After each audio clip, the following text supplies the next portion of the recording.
How's it going, everybody? And thank you again for tuning in to Big Gold Belt Media. We have a very, very special guest today because my hometown promotion of Battle Club Pro is crowning a new franchise champion. And the man we have with us today, some is saying, is the favorite to win this tournament, is the favorite or the should have been crowned a long time ago champion, the uncrowned champion of Battle Club Pro. Uh, One of my personal favorites to watch on the Indies is Battle Club, and I'm grateful to have Mik Drake on right now to basically talk about not only just the event, but also just what makes him tick, what makes him work, how does being him work in wrestling. So, without further ado, folks, I am Damon G. Thank you so much at Damon G Show on all your social media platforms. Mik, thank you for joining me. Damon, thank you for having me. And I got to tell you, some people are saying that I'm the favorite. I know I'm saying I'm the favorite going into it. Right. Like, I'll just throw it up there. Like, I'm not going to play Mr. Humble, Mr. Oh, let's may the best man win. Like, if you know me, you know that's not how I roll. Like, yeah, Right. I am the favorite going in. Like, whoever else you're cheering for, they are the underdog. So let's start there, actually. Let's start at why do you think you deserve to be the one talked about going into this match, to this show, for instance? So let me flip that around on you just a little bit. So Sure. I don't necessarily mind if people don't talk about me going into it. My concern is that they talk about me after it's over, right? That's what I'm focused on. I'm a results guy, right? Like, talk is cheap. Show me the action, show me the results, right? That's what happens in one part of my life, and that's something I take into wrestling too. And I think right now, this show, Battle Club Pro, has the opportunity to put on something that people have been missing, right? That people haven't seen in a long time. We've kind of had a little bit of a break the last year, but even in the time going up to that, like, I'm just going to say it, and people aren't going to like me for saying this, but indie wrestling's stale, man. Indie wrestling is stale. Like, it's the same stuff over and over and over, right? And like, that's fine. That's okay if that's what you like. But I think we can do better, right? Innovation is the lifeblood of success. And when I look at this tournament and I look at the people who are in it, you really have the best of the best in the Northeast and Battle Club, in my opinion, in the country when it comes to wrestling. Different styles, right? Different levels of intensity, different characters. And if I'm looking at who's in this tournament and the matchups that could come out of this tournament, if I'm a fan, I'm super excited about it. I'm in the tournament and I look at guys and go, oh man, like, if he comes out of this bracket, we'd have a great match. If he comes out of this bracket, we'd have a great match. Can't do it with everybody, right? Because at the end of the day, somebody's got to win, somebody's got to lose. So I'm just really excited about this show, man, especially as things are getting back to normal, starting to come back. And I think it's time for indie wrestling to get a fresh start. So the fresh start, we've all talked about, because 2020, was rough on all of us, everywhere, any genre, any work.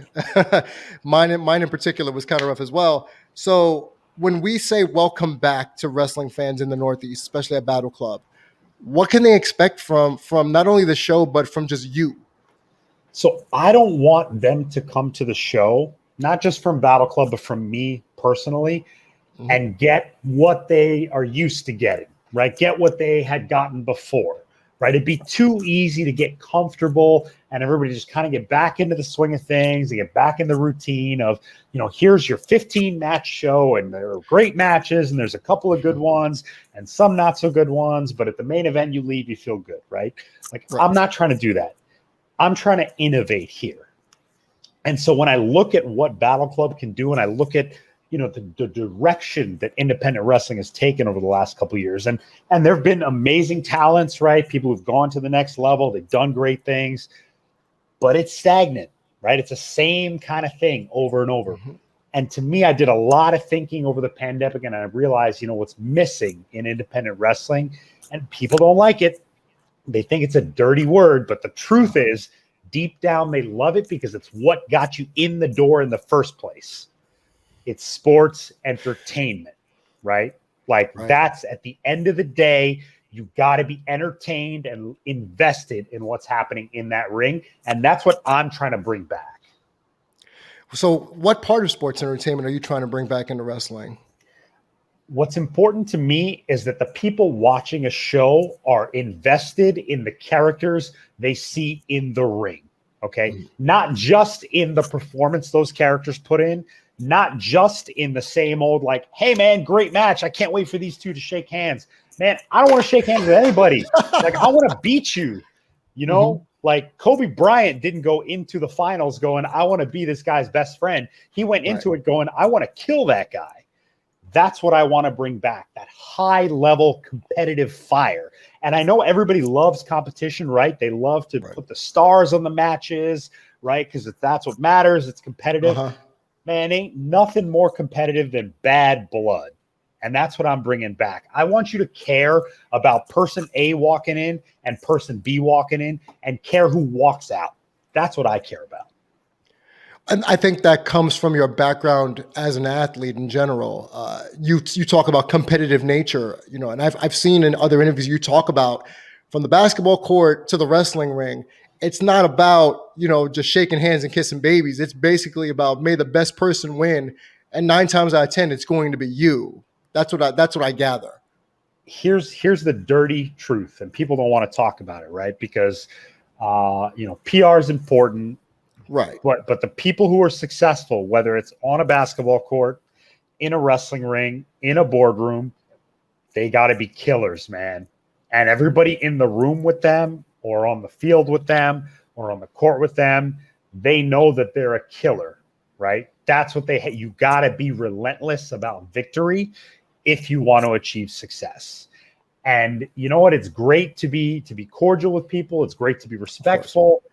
That's totally appropriate. It's important. But at the end of the day, you got to want it more than the other person and be willing to do more than the other person. And I've stopped seeing the killer instinct in wrestling. And that's something that I can't let it go anymore. Where do you think it all went away? Where do you think it went awry with the killer instinct in wrestling? I got to be honest. I think a lot of people just got way too comfortable, right? Like, and let's be honest, like wrestling has a long history, right? When you think about the history of wrestling, starting in the carnivals, right? We use that term, the carnies, right? Like that is kind of a brotherhood, and it still is a brotherhood, right? In some ways, if you look at the way WWE does things, and I'm not saying this is the perfect organization, but they are the highest level organization in the world, right? They set up a system in Orlando where everyone is on the same team, but at the same time, that level of competition is really, really cutthroat, right?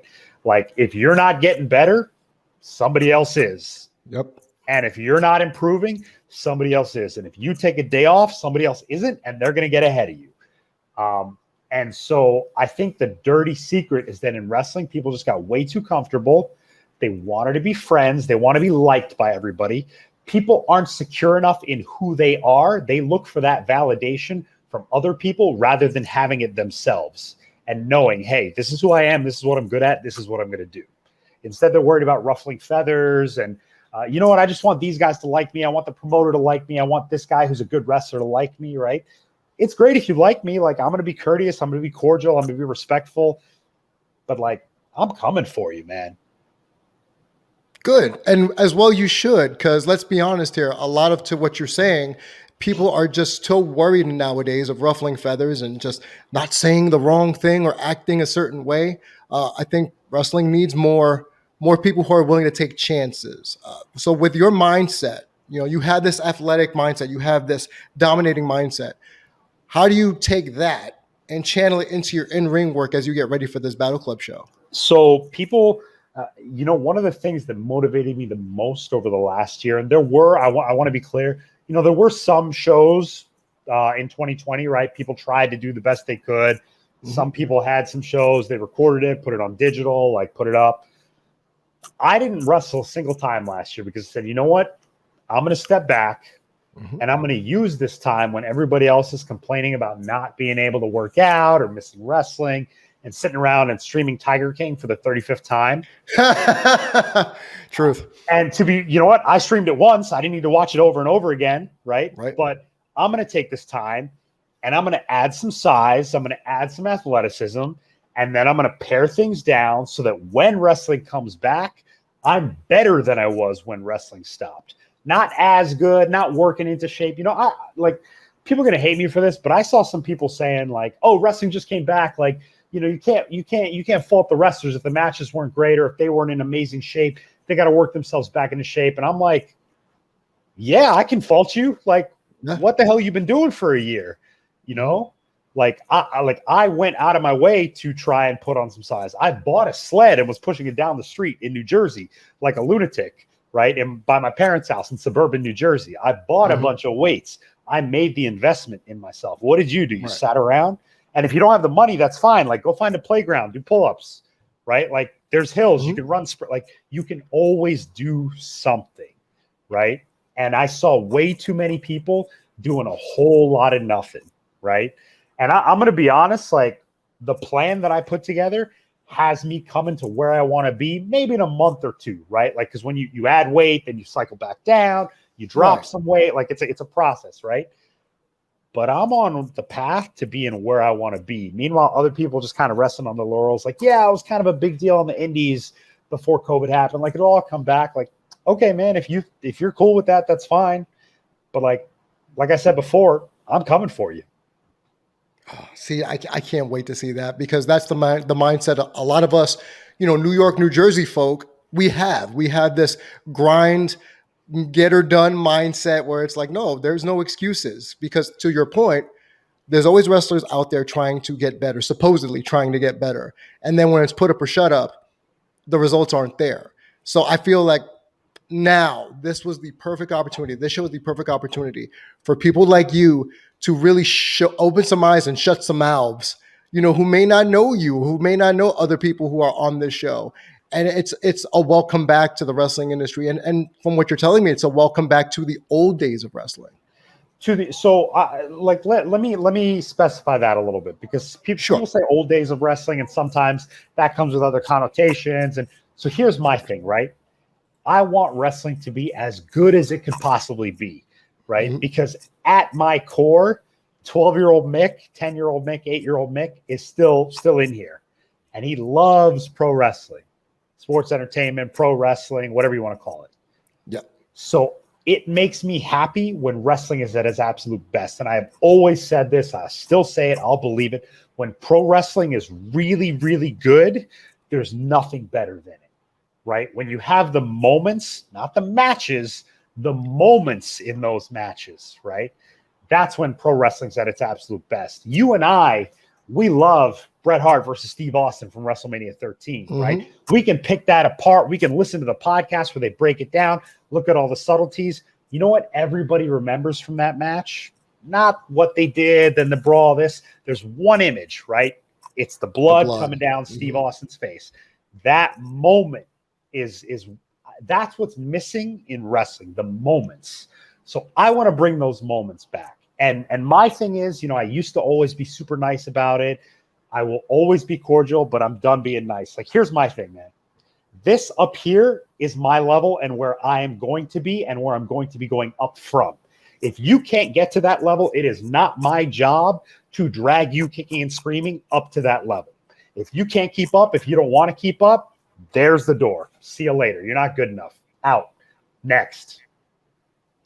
That's you know what? There's no, that's basically it. That's, you either get past or you get forward. Like, that's basically, for me, how I view it in terms of improvement and constant professional and personal development. I do want to switch gears a little bit really quick, Mick, if that's okay, just in terms of what you bring to the ring. For those who may not know you or have seen you before, how would you describe your in-ring style? So I am very calculated in my in-ring style, right? Like, and this is what I mean by bringing back the sports entertainment. Yeah. I pick my spots very carefully, but when I pick them, everything is high impact, calculated, and meant to be done at that very moment, right? So I'll just give you, if you have generic wrestler X, there'll be a moment where they, like, you know, they hit this big drop kick and then they do this and then they do this and then, you know, something else. Boom, that's their moment, right? My moment instead is I'm going to see a guy getting up real slow. I'm going to stalk him. I'm going to find my spacing. I'm going to close some space. I'm going to open it up. I'm going to load up. I'm going to get my feet set, and I'm going to take a giant leap because I got hops.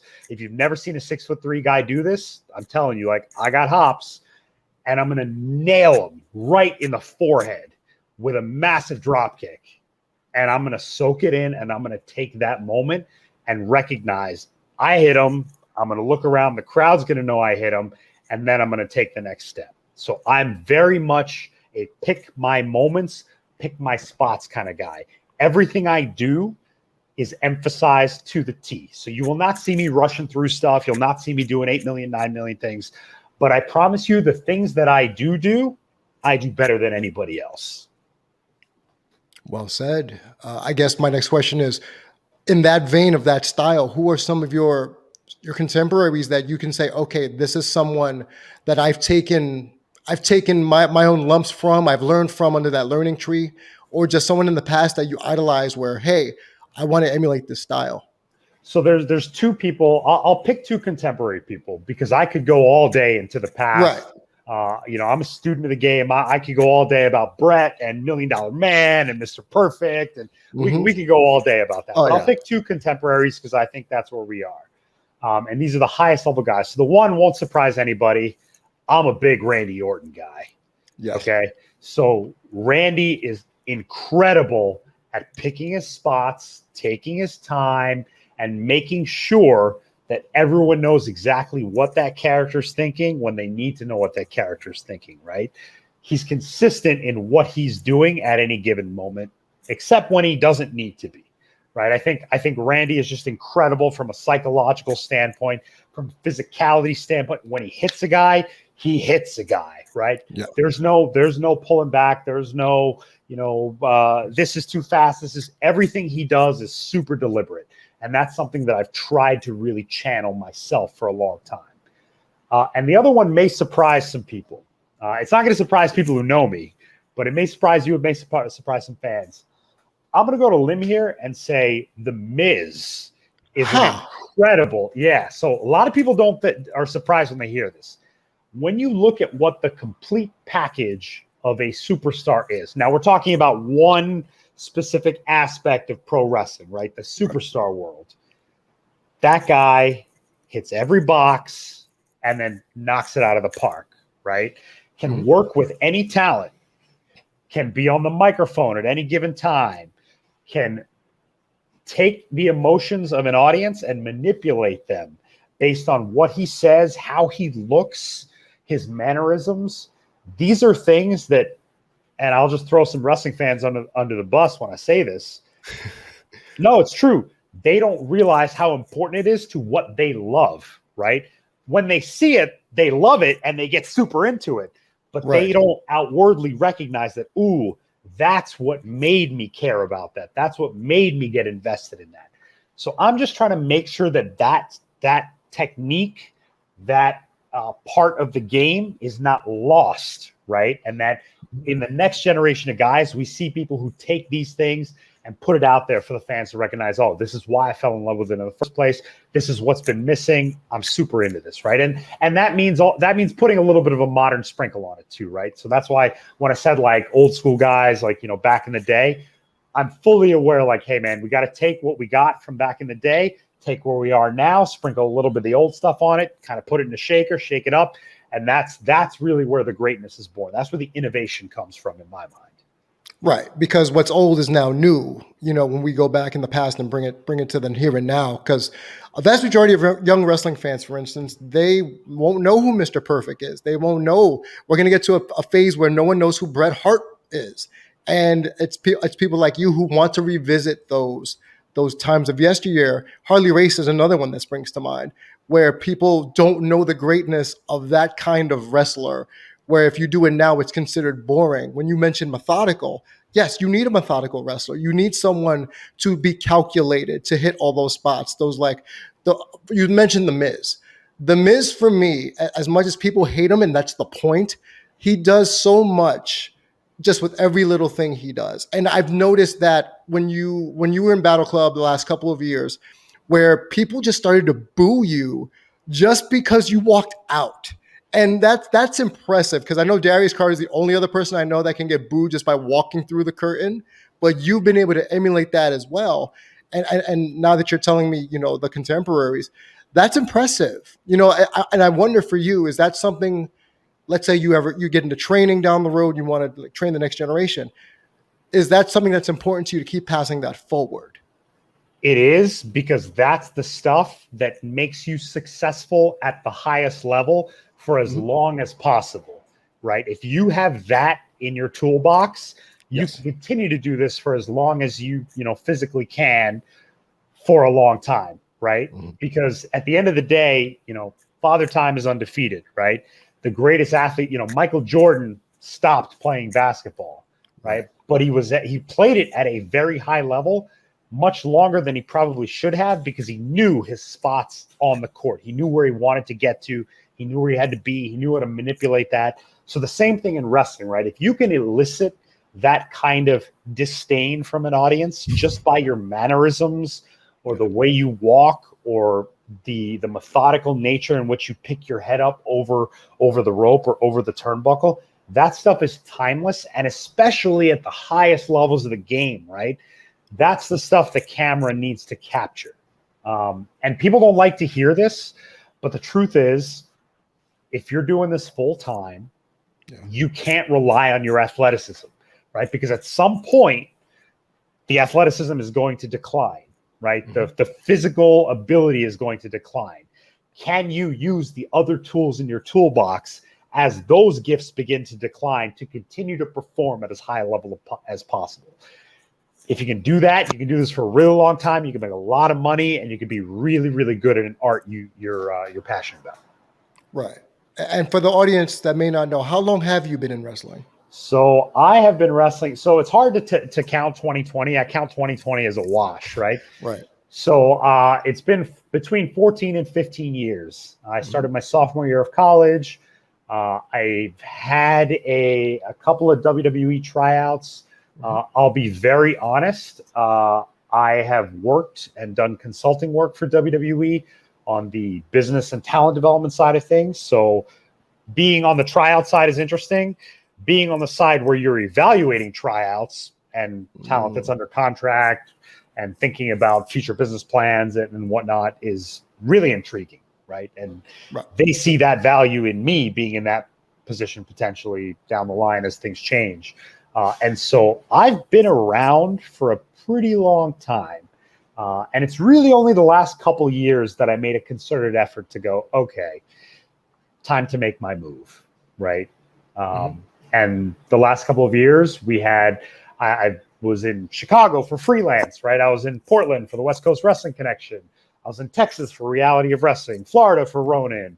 I've been pretty good at getting around and balancing, being a lawyer and being in school at the same time. So I've been around for a long time. So, if anyone's questioning my love for the game, you don't have to do that. It's there. Well, that's evident because like you said, you've kind of ran the gauntlet of all things wrestling, behind the scenes, in the ring, behind the camera, away from the camera. But then you mentioned something about, your job as an environmental lawyer. Like on one hand, you're this mega heel from what I've seen your work and been there live to see it. You're this mega heel that just gets heat just by walking through the curtain. But on the other hand, you're trying to save the planet. So it's kind of hard to root against the person like that. So how do you balance, those sides of you? Well, so I will say this.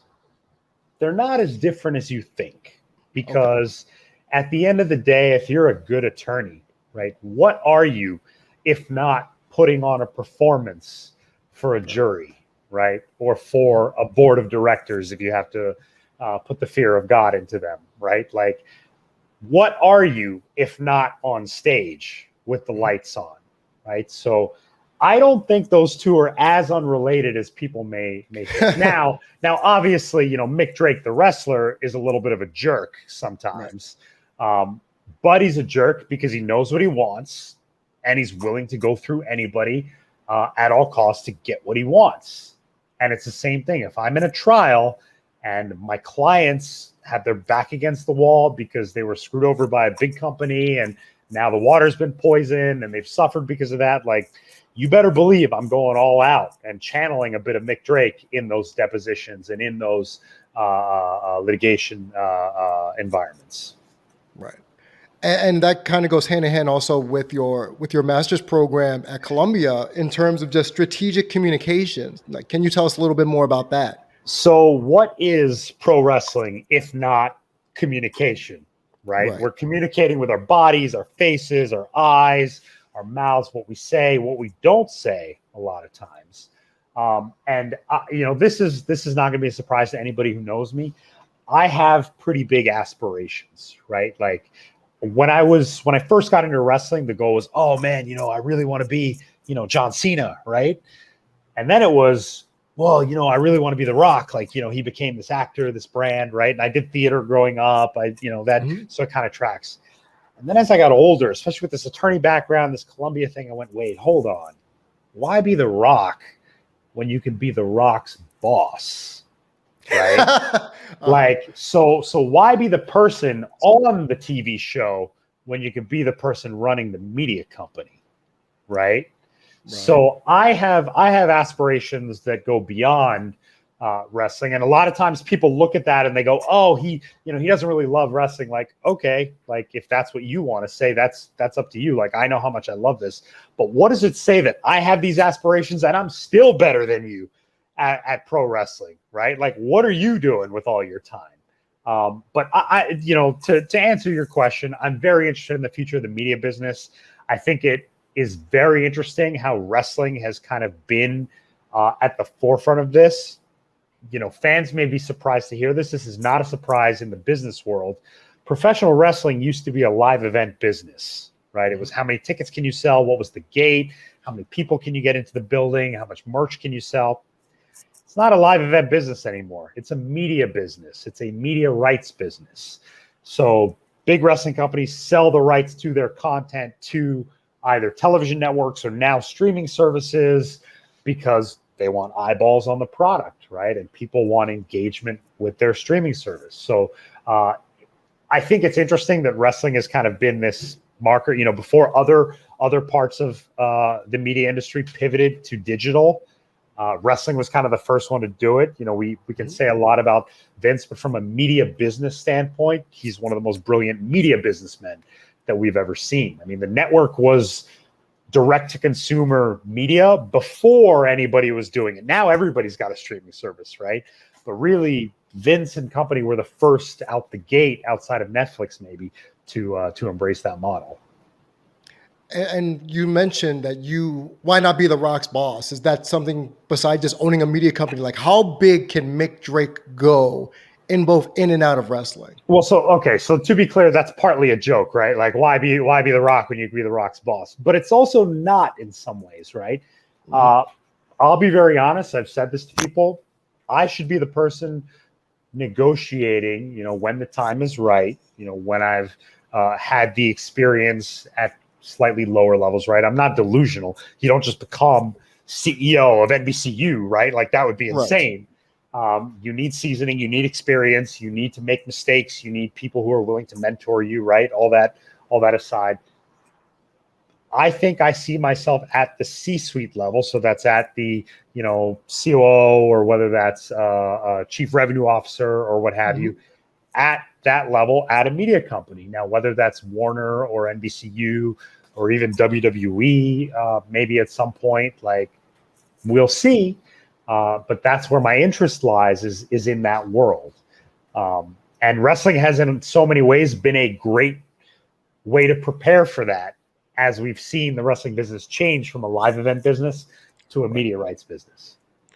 That's fascinating. The way you say that, and the way I see social media kind of just garnering to everybody can promote themselves. Anyone can promote with a camera phone, a laptop, anything. So when people say, "Oh, I can't promote myself well," are you actually doing it? Because I feel that's a big excuse of people. And I feel you mentioning, media in general. This is a media company I'm interviewing you a part of now, and we're starting off, we're clawing our way up, and I've been in executive level in nonprofits. My background is nonprofit management, director, C-suite. So I've done that and I understand that. So a lot of people in wrestling don't really understand that when you get to that level of distribution and people coming to see your product, you need to get as many eyes as possible. And I feel that in the social media age, and basically what you just said, that's imperative. And if you're not doing that, then you are definitely stuck in the Stone Ages. They, this has been something that, and I use WWE just as an example, right? Because they're the, the premier wrestling company in a lot of ways. If you listen to any of the people at the C-suite level, whether that's Triple H or Stephanie or the current president, Nick Khan, Vince, whoever it is, and they say, who's your competition? Right. And that's kind of a softball question from a media person who's expecting them to say, oh, it's AEW or it's, MLW or whoever it is. Right. But they always give the same answer. They say our competition is everything, right? Anything that takes a fan's attention away from our product is in some ways our competition, whether that's a book or a show or another sporting event or a live event you want to attend, an experience, a pop-up, an escape room, whatever it is. Anytime you're not consuming our content, that's our competition. Right. So you have to find ways to stay relevant and stay engaged with your audience and then grow that audience. So those are two very difficult things to do simultaneously, as you know, right? Engaging your hardcore audience is difficult, but it can be done. But simultaneously growing a casual viewership while you're engaging and the hardcore audience is very difficult to do in any endeavor. Right. And in wrestling, that I think that's the disconnect. And you can give me your feedback on it. When the hardcore fans, right, the ride or die, the lifers, see the more sports entertainment-y distribution feel of it all. When they get annoyed and they go to Twitter and they get mad, right? And this is bull. I liked back in the day, whatever, back in my day. Is it a matter of, for you, is it a matter of they're just not shown why this is valuable to the business, or is it more they're just stuck in their ways? Which way do you think they're more akin to? I mean, I think it's possible there are people who are stuck in their ways, sure, right? But I think also, we have to remember, and I'm sure you do this, I know I do this, right? Nostalgia is a powerful, powerful thing. And every media company knows this, right? That's why Saved by the Bell is back. That's why Friends is back. That's why, like you said, what's old is new again. Nostalgia equals dollar signs. I think if we're talking about, fans, whether they be fans of more hardcore wrestling or more casual fans, the thing is, hardcore wrestling fans are almost always there, right? Yes. And it's very hard for them to completely turn off a product, right? Like they may at worst, they may step away for a little while, but inevitably they return.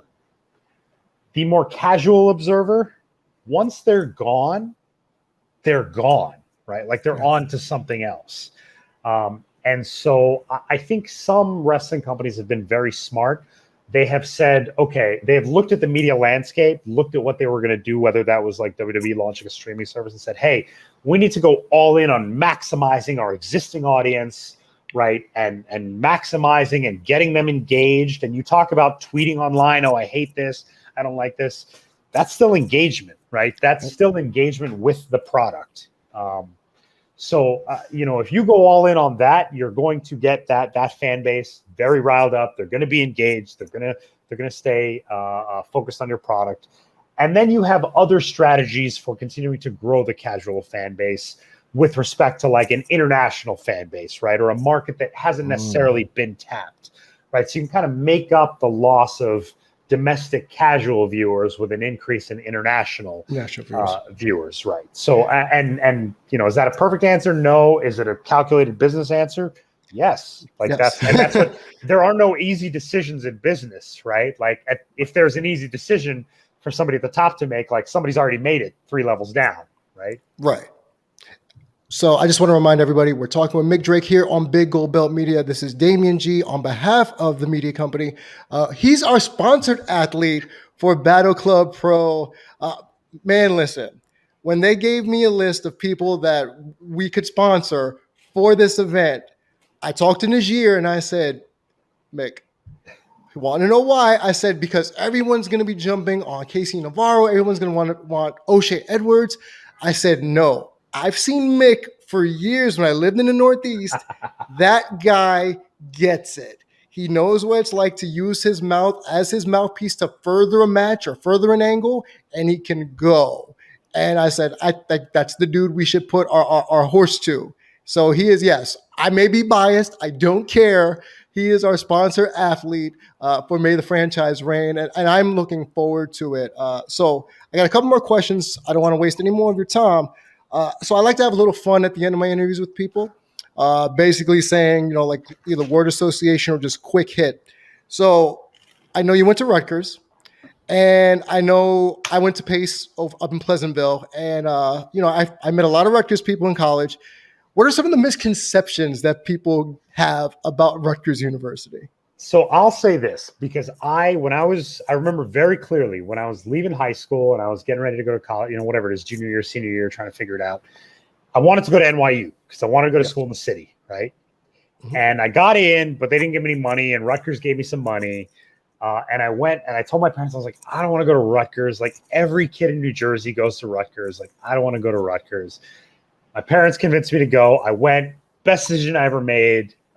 Great friends, great academic experience, great social experience. Also, I will say the years I was there were the years that the football team was incredible, nationally ranked, number 6, made repeated bowl games.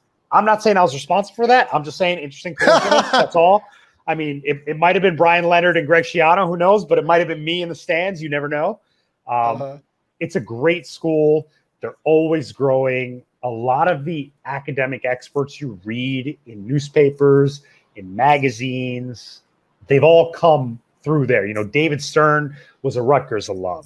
That's so right. The network of people that are significant and have accomplished significant things in the media, in business, that come from that school, you wouldn't actually believe it. It's an amazing school. And I'm a huge fan of the fat sandwiches, right? Like, give me a fat Darryl with hot sauce any day. If anybody's from Jersey, they know what those are all about. Okay. Also, I know you played basketball, and you mentioned having hops. Can you still dunk? Bro, come on.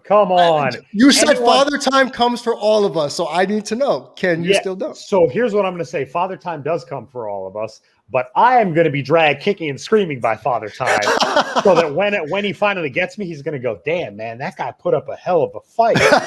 So right now, yes, I can still dunk. I just did it 2 weeks ago. The gym I go to here in New York, they have a basketball court. So once in a while after I go lift, I'll go in there, just grab ball, be like, all right, make sure I can still do it. I'm not tomahawking like LeBron or anything, but like I can get up there, and it's clearly a dunk. And if anybody who watches my training or has seen my training, they're probably not going to be surprised that I can still dunk. Okay. Because, a lot of athletes say I could still do it, and then when it's put up or shut up, it's, I sprained my knee and I can't really do it right now, or some excuse. So I figured I'd ask because I know people are going to want to know. Another question is, who are some of your favorite people to either A, share the ring with, or share car rides with? Oh, man. So I'll talk about the car rides first, and then I'll talk about the in-ring. So I would be remiss if I didn't mention 2 guys. One is Richard Holiday, right? So I think Richard Holiday is a fantastic – I'm not just saying this because he's one of my closest friends, in and outside of wrestling. I think he's a great, talented professional wrestler. I think he has all the tools to be a very successful, uber successful professional wrestler. And he's also hilarious, and him and I have a lot of great conversations.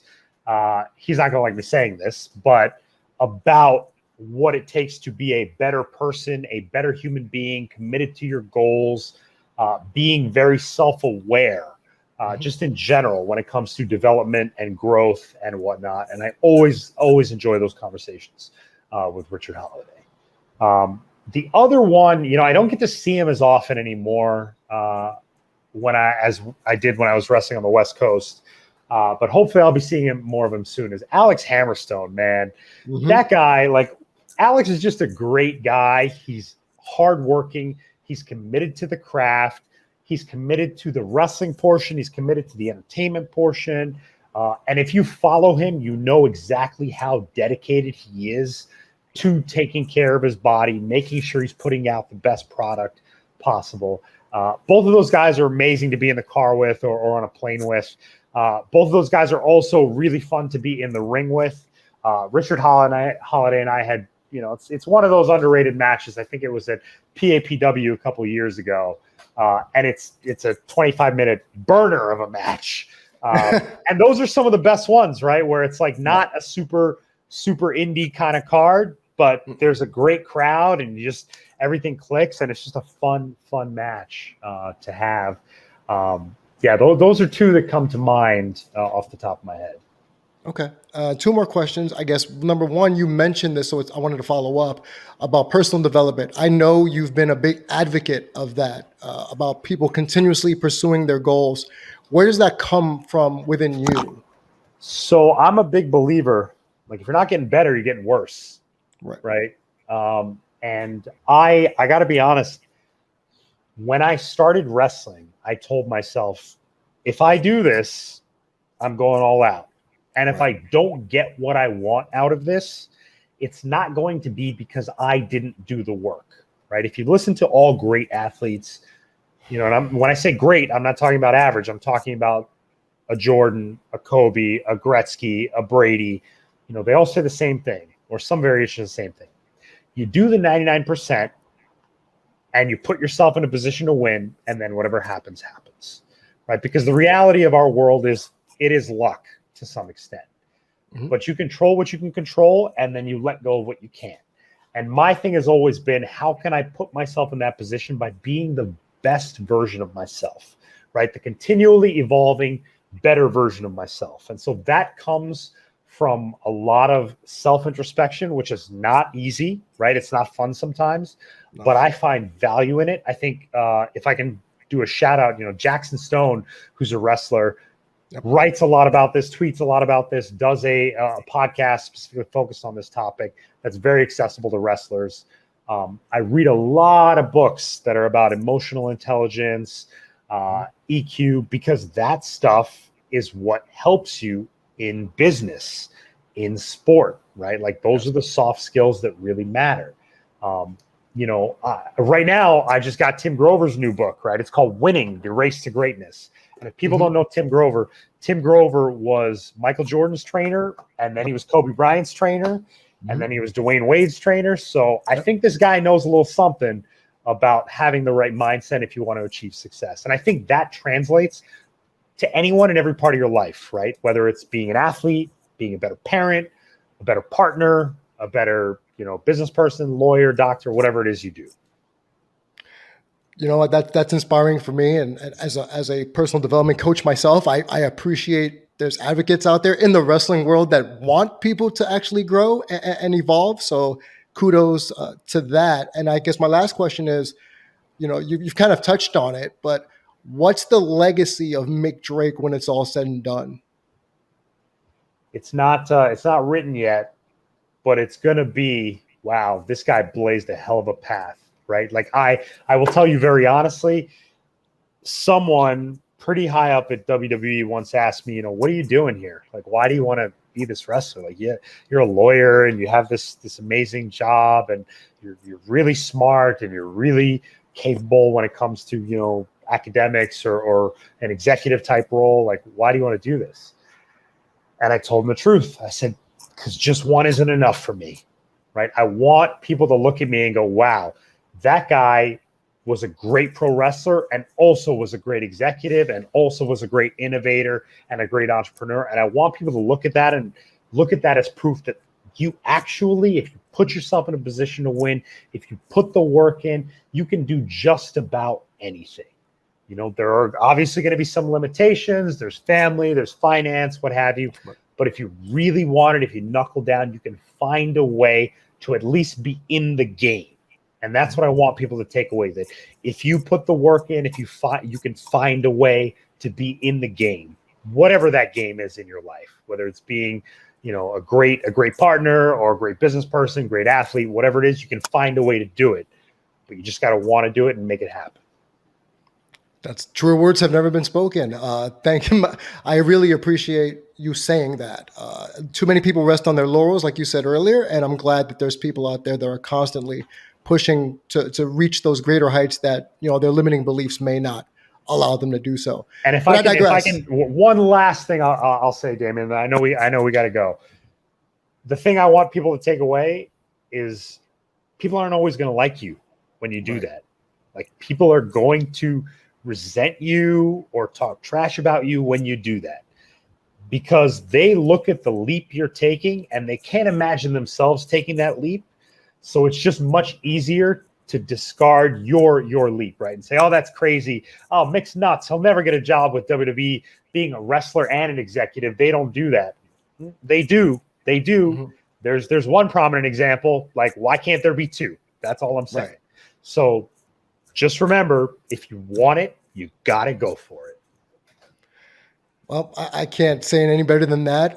If I could, I would be in your position. But may the franchise reign. May 29th, Ridgefield Park, New Jersey. 2 shows, 1 champion. Before we go, any last tidbits you want to say maybe to your competitors or to the fans in attendance?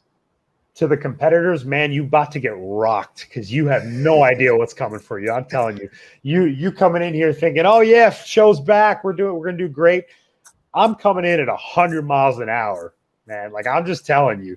So if you can't keep up, that's on you, and it's gonna be pretty obvious who can and can't keep up. And to the fans who are coming, it sounds cliche, but I'm going to be honest with you. You're going to see a great show. It's going to be great wrestling. It's going to be great sports entertainment. It's going to remind you why, on so many levels, you fell in love with professional wrestling at the very beginning. And your socials? I am at Mik Drake, MikDrake, on Instagram. I use that more than just about anything else. I have a Twitter with that same handle. I don't use Facebook. Facebook is kind of the devil in my eyes. I understand they also own Instagram, but you can't get away from all of it. But I don't like the Facebook algorithm all that much. So I'm off Facebook for now. But find me on Instagram or Twitter if you want to connect. I'm happy to connect there. Cool. And I thank you again for joining us here at Big Gold Belt Media, Mik. Thank you. I appreciate it, Damon. Thank you for having me, and thank you for the sponsorship. I hope you enjoy the show, man. I know you're going to love it.